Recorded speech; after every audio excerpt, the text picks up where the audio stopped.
Un estruendo ensordecedor resonó entre los árboles cuando un avión de ataque USF-15 Strike Eagle rasgó la oscuridad.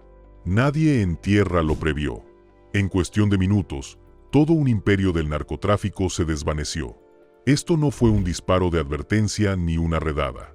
Fue una orden secreta ejecutada con brutalidad por tropas estadounidenses. Desde un laboratorio de sustancias ilegales oculto en la selva hasta el rugido del primer ataque, lo que sucedió después es absolutamente aterrador.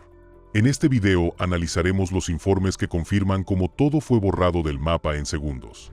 Número 4. En la noche, los Eagles se acercaron. La operación comenzó al amparo de la más absoluta oscuridad. Era medianoche y el cielo sobre México parecía tranquilo y vacío. Pero rompiendo ese silencio, 12 cazas F-15 Eagle de la Fuerza Aérea de los Estados Unidos volaban en formación cerrada a 9.000 metros de altitud. Para el ojo humano, eran invisibles. No se emitieron luces ni se escuchó ningún sonido a tiempo.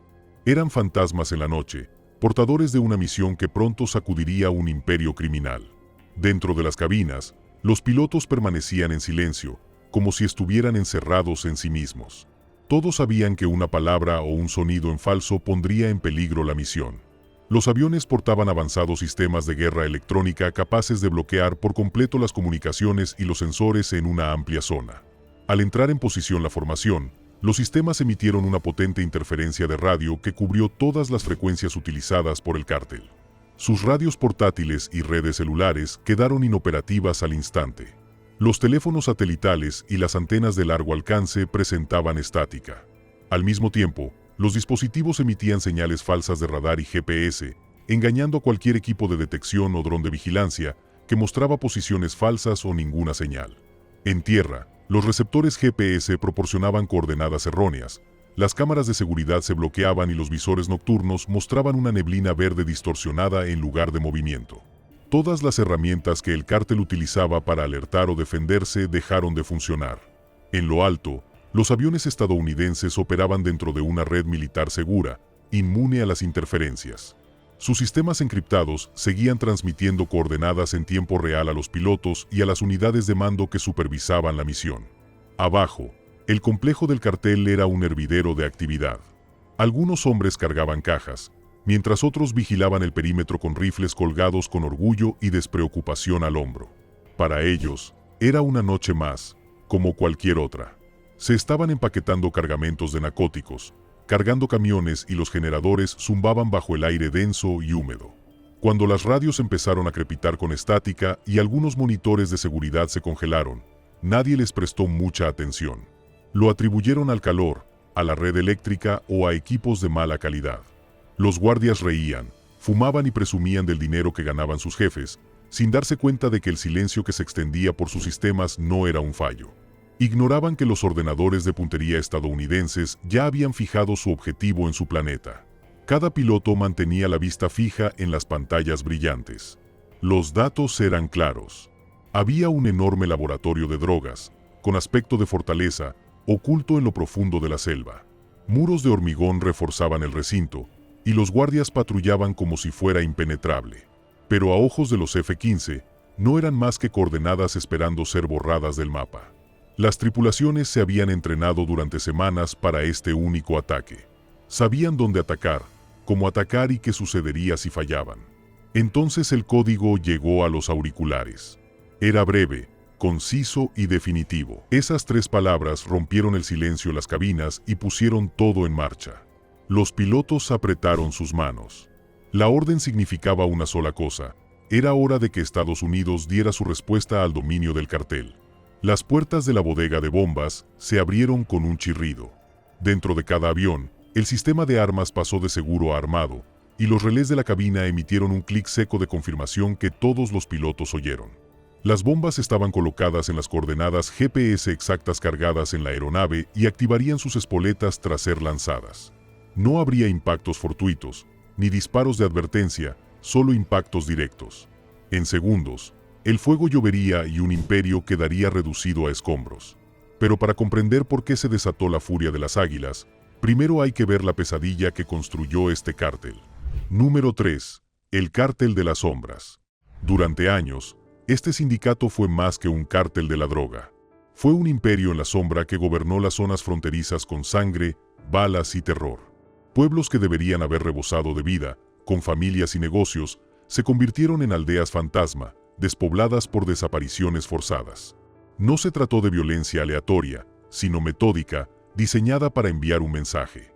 Quienes se manifestaban en su contra, se negaban a pagar sus extorsiones o colaboraban con bandas rivales, simplemente desaparecían. Sus cuerpos rara vez regresaban, y cuando lo hacían, estaban mutilados y exhibidos en plazas públicas.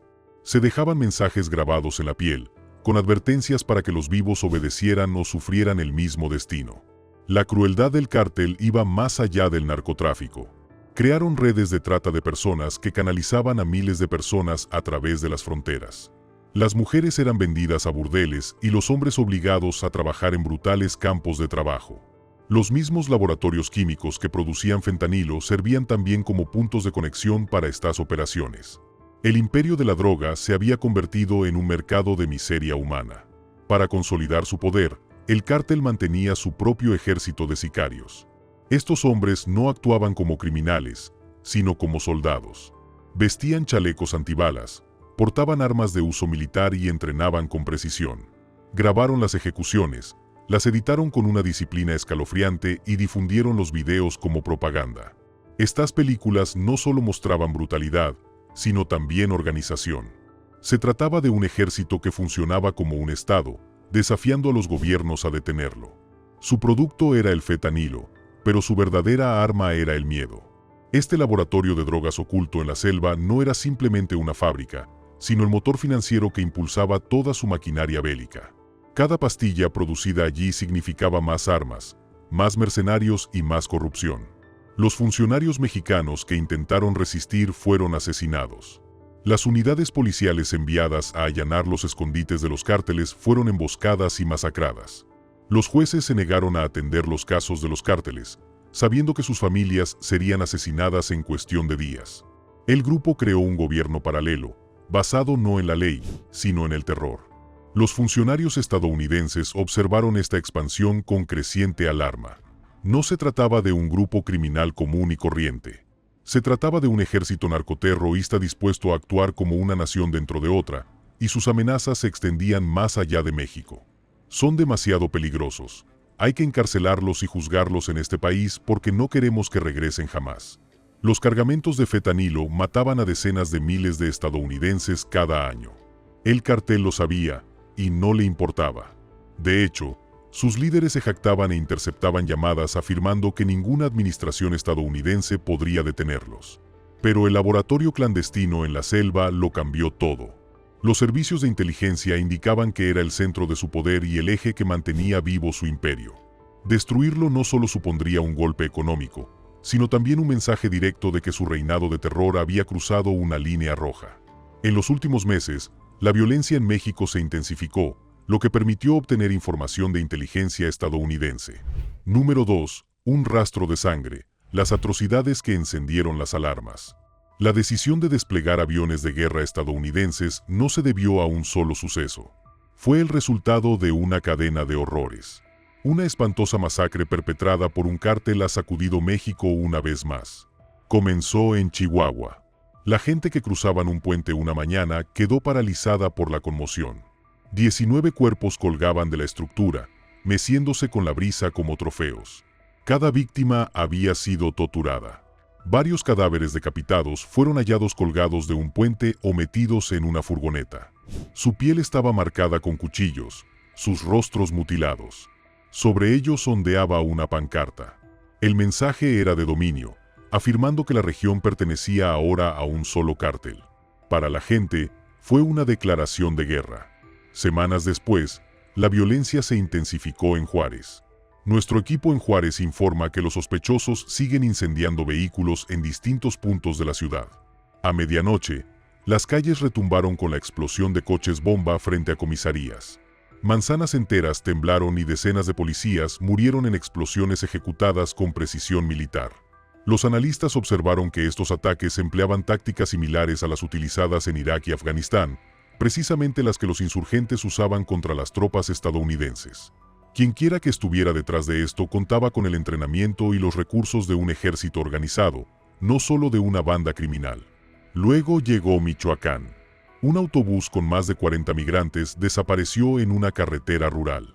Las familias esperaban desesperadas noticias, pero no llegaban. Ni cuerpos, ni llamadas de rescate, ni pruebas. Simplemente desaparecieron. Los investigadores murmuraban que las redes de trata de personas estaban captando a estas víctimas, pero nadie se atrevía a decir más. Funcionarios mexicanos admitieron extraoficialmente que la violencia tenía la misma impronta. Un solo cártel estaba expandiendo su control. Anoche, un Honda fue incendiado en una colonia a pocas cuadras del puesto fronterizo de Zaragoza. A medida que se sucedían estos incidentes, las agencias de inteligencia de Washington y Ciudad de México comenzaron a intercambiar información. La llegada de los envíos de droga coincidió con un aumento repentino de los asesinatos. La vigilancia reveló convoys de vehículos que se desplazaban entre centros de narcotráfico conocidos a intervalos similares a los de la llegada masiva de fentanilo a Estados Unidos. Para Estados Unidos, este fue el punto de inflexión. Quedó claro que no se trataba de un comercio descentralizado.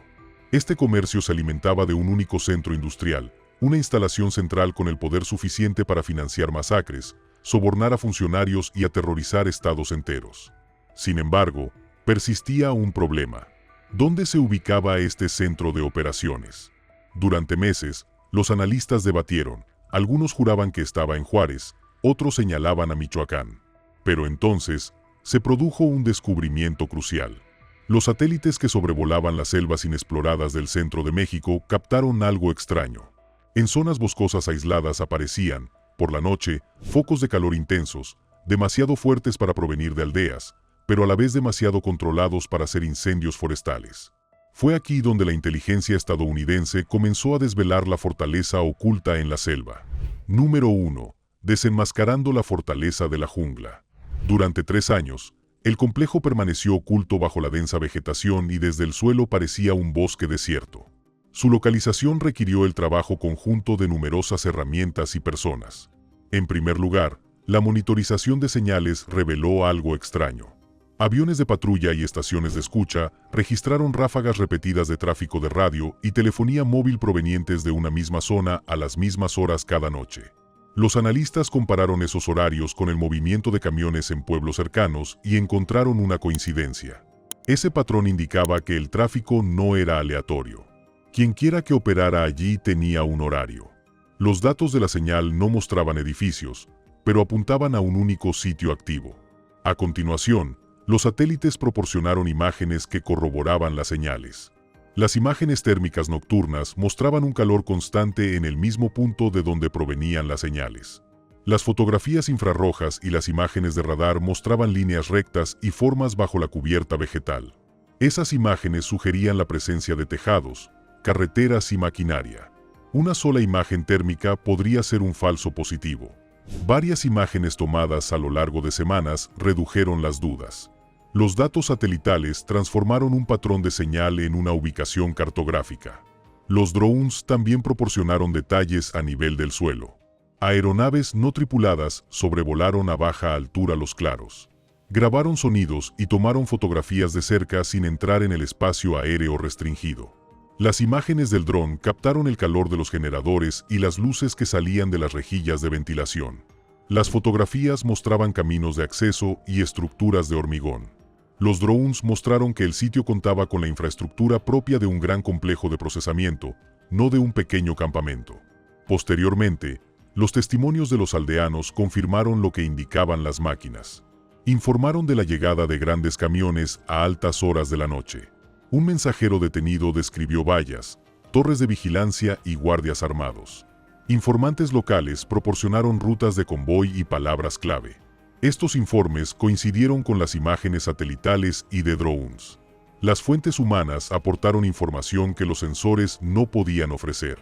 Explicaron cómo se movían los suministros y cómo funcionaba la planta. Los equipos de campo también trabajaron discretamente. Los agentes se hicieron pasar por exploradores e investigadores forestales para acercarse sin ser vistos. Colocaron pequeños sensores y enviaron informes. Los sensores registraban sonidos de maquinaria pesada y olores químicos. Esos informes convencieron a los ingenieros de que no se trataba de una operación casera. Toda esta información se envió a una unidad de fusión de datos.